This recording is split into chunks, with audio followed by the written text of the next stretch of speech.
rachat d'entreprise est 1000 fois plus intéressant que le rachat du fonds de commerce.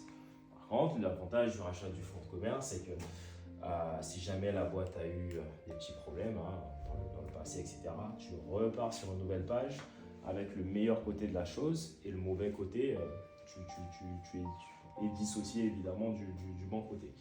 Ceci dit, tu peux également, moi j'en ai fait, j'ai racheté des fonds de commerce, donc c'est pas 100% négatif si tant est que la personne l'accepte. Et c'est vrai que c'est beaucoup plus facile de racheter une entreprise que de racheter un fonds de commerce.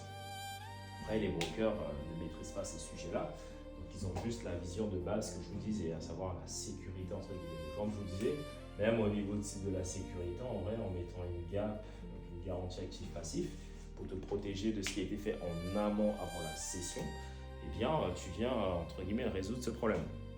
Quelqu'un qui m'a posé un jour une question assez intéressante, il me dit, mais pourquoi faire la gap en fait, puisque on vient tout juste de racheter l'entreprise, le fisc est censé savoir que ce qui a été fait là, c'était pas nous, etc., etc., etc. Je lui ai fait comprendre qu'en fait, quand tu rachètes une entreprise, ce qu'il faut que tu saches, c'est que l'entreprise est une personne morale.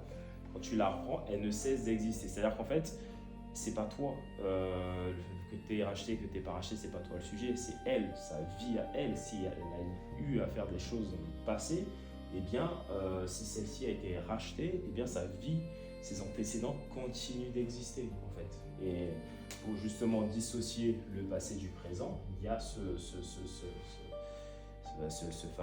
cette fameuse gap entre guillemets qui va être indispensable. Et d'ailleurs, si tu as un cédant qui ne souhaite pas signer une gap, eh bien, il ne faut pas faire le deal tout simplement. Parce qu'en fait, il se doute qu'il y a quelque chose de négatif sur le sujet. Merci à toi d'avoir regardé cette vidéo. Je t'invite à liker, commenter, puis potentiellement m'écrire en privé. Je réponds à tout le monde en tout cas.